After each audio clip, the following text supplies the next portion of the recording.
obviously you both live in the public eye to some extent with what you do, and it's critical for you to have a social channel. That's going to be part of what you do, and it's great that you do. But have you ever felt that there's a chilling effect with all of this stuff? I mean, is there stuff that you have actually thought, oh, I want to say that, but then you've pulled back and said, no, I'm not going to share it because you've had concerns about how the reaction's going to play out?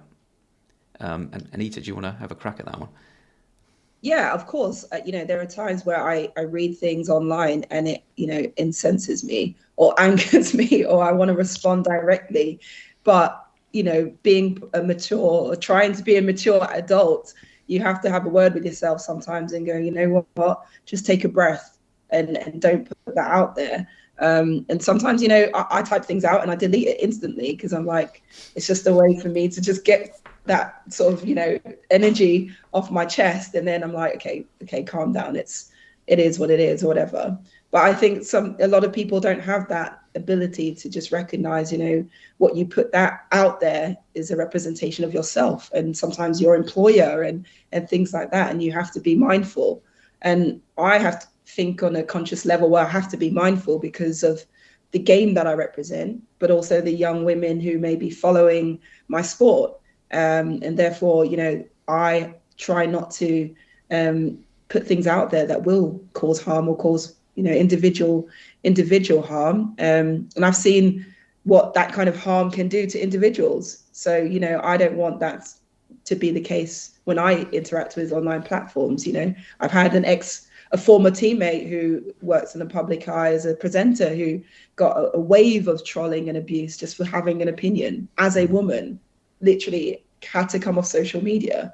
That is what we're talking about. That's the extent of it, that somehow women can be seen as inferior for having an opinion in a sport or a space that, somehow they're seen as unwelcoming. Yeah.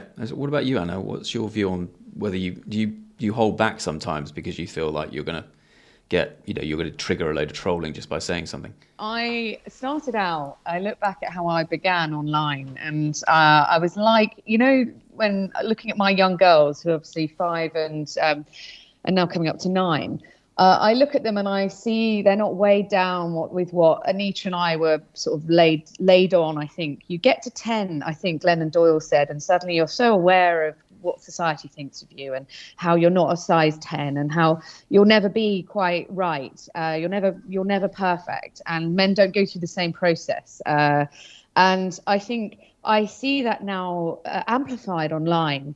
So what we felt, Anita and I, growing up as little girls, we hit that crossroads where you then start becoming very self-aware. You stop playing, you stop being a child. You're so within yourself, you silence yourself a bit because of what everyone else is thinking. And I can really draw a parallel between that little girl and how I felt when I joined all my online platforms. I felt so free and able to have a voice. I was pushed out of the workforce for having a baby. That was my story. And it was the place that I could say who I was and raise my voice.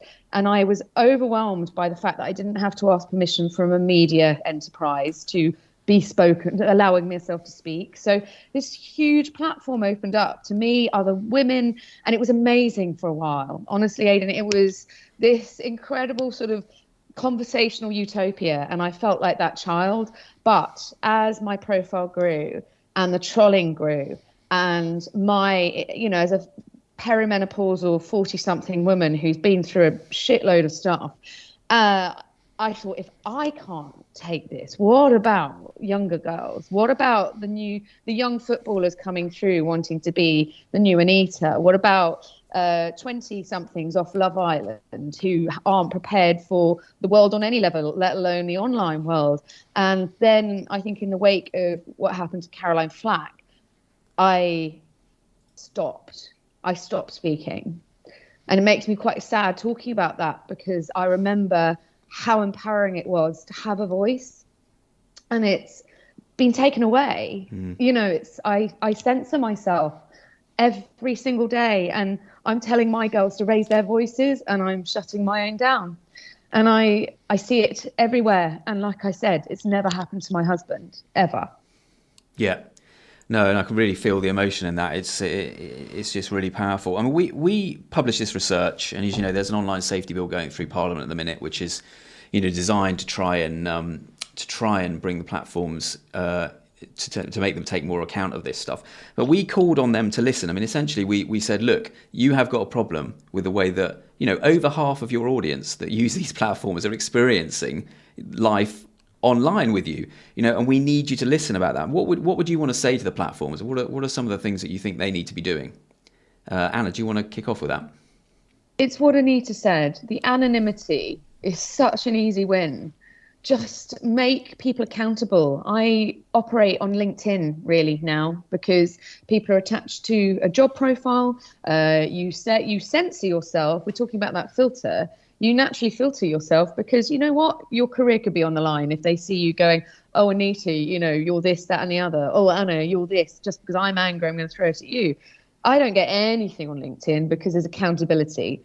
And that is my plea. And it's a mother's plea for all the other little girls coming through who are maybe 13, 14, going through online bullying, from schoolmates. We're talking about communities, school communities, not just big, football communities and parental communities.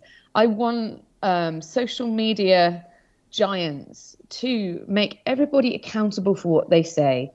Anonymity just is a carte blanche for somebody to throw every bit of vitriol they're feeling, perhaps self-hatred about themselves, at Anita, at me, at my potentially 12-year-old daughter. Yeah. Anita, what's your view on that? Yeah, I couldn't agree more with Anna. I think ultimately, how many more tragedies do these online giants want to see? How many more case studies do we need of teenagers taking their lives, as a result of a barrage of abuse or bullying that takes place on their platforms? How many people have to deal with racism, discrimination, misogyny on a day-to-day basis that they can't function in their daily lives, at work, and have the confidence to be themselves or be their authentic selves? They say that it's meant to be there to allow people to have a voice and to be able to express themselves. But freedom of speech never meant that you could target hate and abuse. That's not part of what humanity is supposed to be about. So at the end of the day, they need to reevaluate what their values are as platforms, because if that's what you want, then promote it as such, and then allow people to make that decision and say, well, I don't want to interact with this space. But if it isn't, then they need to really realign their whole platform and start putting in measures that stop this kind of anonymity, because ultimately they've got so much artificial intelligence. They spend millions and millions of pounds and dollars in the technology that they have to figure out, how many clicks, how many likes, how many follows, what advertisers want, what second to post a football video that gets the most views. You put all that energy into those things. So why can we not put the same energy and financial backing into, removing this kind of trolling element and anonymity that allows people to feel emboldened in a sense and have more confidence to actually target this abuse? Yeah, and we're calling on them to build safety in at the heart and get it right up to the board level. I mean, basically, a lot of these products are designed for clicks and to make money. But actually what we're saying is, you need to think about safety first before all of that. And that will shift it.